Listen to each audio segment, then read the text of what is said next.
What is going on, my boxing family? It is your boy Martin, aka the Boxing Purist. Welcome to the Truth and Absolute channel, where I speak the truth and nothing but the truth, so help me, good God Almighty. All right, y'all, before we get into this video, y'all already know what to do, man. Y'all got to hit your boy with that three-piece, okay? Like, subscribe, notification bell. Now, let's get right into this one. So, I've been seeing a lot of content as normal, right? I've been reading articles, I've been seeing comments, I've been seeing all that because that's where it's really at, man, okay? I want to see where the fans are, I want to see where the people are that are like looking at this fight, who are kind of behind the scenes, who are putting the articles out that talk to people that we're not able to talk to or don't have access to, rather. And I've been hearing a lot of things from both sides, okay? And myself included, I've been thinking about the situation that unfolded this week because it went everywhere, as we talked about in the past. So there's only two things.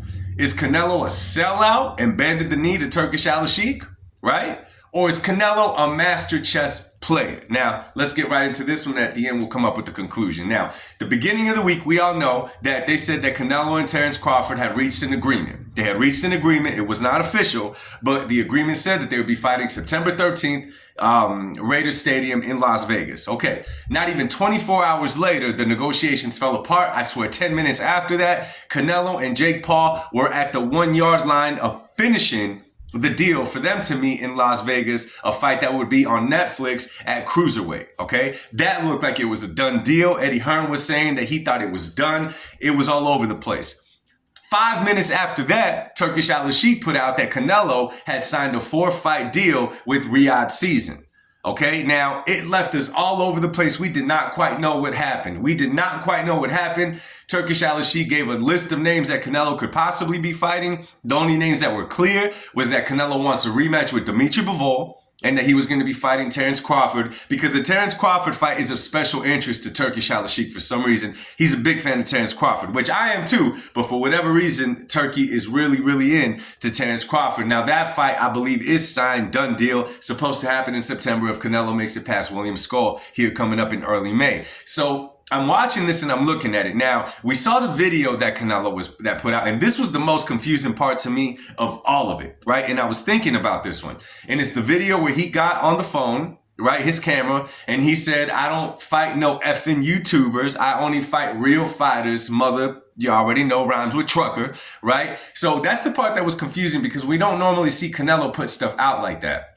What made it weirder is that Jake Paul put evidence out there, right? Now, we know Jake Paul is a troll, but right here, he had evidence that Canelo and him were pretty much a done deal, right? It was pretty much a done deal. It was signed, all of the above.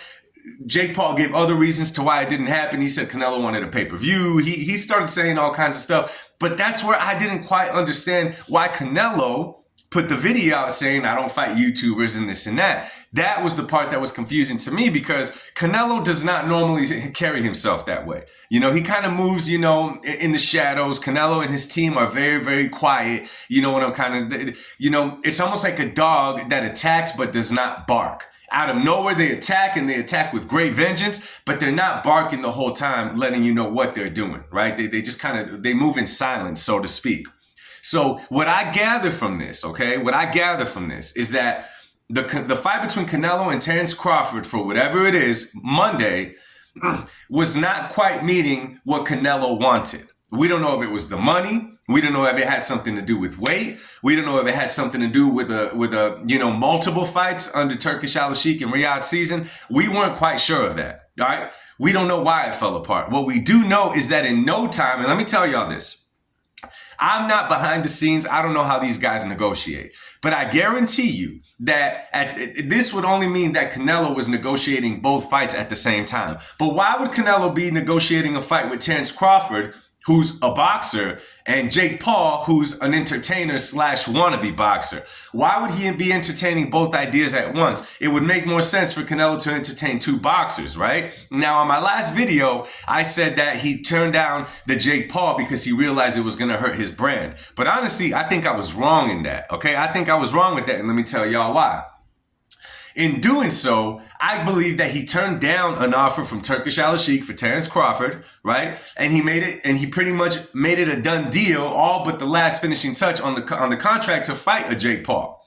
in where he used as leverage against Turkish Al-Sheikh to give him a 4-fight deal. Now, we know that Turkish Al-Sheikh did not match the 1-fight offer that Jake Paul was giving to Canelo, or that they were giving to each other. Who knows who's in charge of that? To just fight Terence Crawford in September. Turkish Al-Sheikh said, I did not match that offer.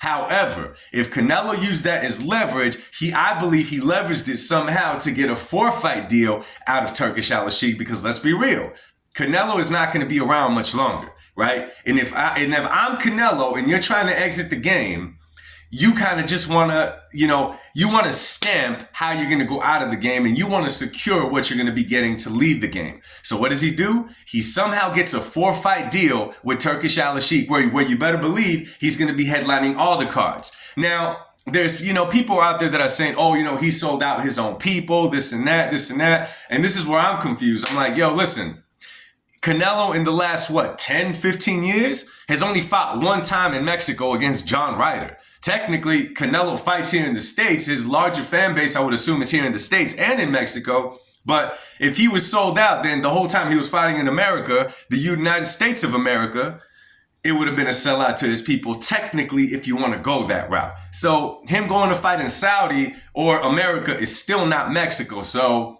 I mean, I don't know. You could think whatever about that one, right? So now where was I going at with this one? Okay, so now we know that this is in place, the 4-fight deal. But this is the thing that hit me afterwards. And Turkish kind of touched on this, right? Turkish Al-Sheikh said that this fight with Jake Paul is good for Canelo to have 30 years from now, when Canelo is 60 years old. In other words, Canelo, right now, you still got good years under you. Don't waste them on a fight like this. I don't think Canelo was ever going to waste it on a fight like this, okay? Meaning with Jake Paul. I think that it was all leverage, because Canelo could very well finish the 4-fight deal with Riyadh Season and still have the Jake Paul fight available to him, where he could still make, after whatever he's making with Riyadh, he could still go and make 50, 100 million fighting Jake Paul. Why? Because the name Canelo is still there. He's still going to be young. He's still going to be dangerous. He could still put a beating on Jake Paul, which is the only reason people would want to watch this fight to begin with. There may be 1 or 2 people out there that would like to see Jake Paul knock out Canelo, right? Maybe. But I would assume that the majority of the boxing world would rather see a boxer like Canelo, or another real boxer at that, that's not 100 years old like Mike Tyson, knock out a Jake Paul for disrespecting the sport in the boxer's eyes. That is how I see this played out. So if you tell me there was no selling out involved, because at the end of the day, Canelo's the one jumping inside that ring. Canelo's the one taking all the risk, right? And about him fighting overseas, according to Turkish Al-Sheikh, those fights are going to be Sunday morning in Saudi, but we're still going to be able to watch them on Saturday night here in the States, which to me, I'm cool with that. I'm cool with that. Now, I know a lot of people go to the Canelo fights and all that, and yeah, it does suck for them. But nonetheless, at this stage of his career, he's already given us his whole career. He's already given us his whole youth. He's done all that. Right now, Canelo is simply fighting for Canelo and still challenging himself. Now, I know right now, he could fight Tyson Fury. The name everybody wants him to face is David Benavidez, which is not completely out of the picture, right? But him taking up a fight with William Skull, right, in order to go undisputed, fight Terence Crawford in September and put up his belts against Terence Crawford is a risk. You're still putting your belts up. That still is a risk. So I think that out of this, Canelo moved the chess pieces. That's why he put that video out to somewhat keep a flame inside of Jake Paul and into the boxing public. Like, kind of like a little jab, like, I only fight real fighters. Then here comes Jake Paul, Super Troll. No. You signed the contract. You did this. You did that. You did that. If Canelo put that video out there, it's because Canelo was expecting a reaction, and he got the reaction. How many videos is Jake Paul in now trying to take shots at Canelo? Canelo could he brushes that kind of stuff off. He showed that in the past. So now what did Canelo set up for himself? And this is what I mean, how you move your chess pieces, right? Some moves, if you've ever played chess, seem to not make sense when you're playing against someone good. You're like, why are they doing that? Then all of a sudden at the end, they get you and you're like, oh, that's what you were doing. So how I see it, Canelo's going to get 4 fights with Turkish Al-Sheikh. And when he's done with boxing on himself, then he could go and fight Jake Paul and still make a crazy amount of money. So did he sell out? I'm going to say no, because the man has been a free agent for quite a long time now. He's not committed to no one promoter. So he's been a free agent. You know what I'm saying? So I'm going to scrap that idea. Master chess player, it definitely appears so. So let me know what y'all think down in the comment section. Let's talk about it. And it's Super Bowl Sunday. Happy Super Bowl Sunday to y'all. Who are y'all picking? I'm going to tell y'all right now, I'm not a huge fan of football. Myself, I will watch today's game. Big up to both teams. Myself, I'm a Jalen Hurts fan. So I guess that means go Eagles. Much love to y'all. God bless y'all. Speak to y'all soon. Peace.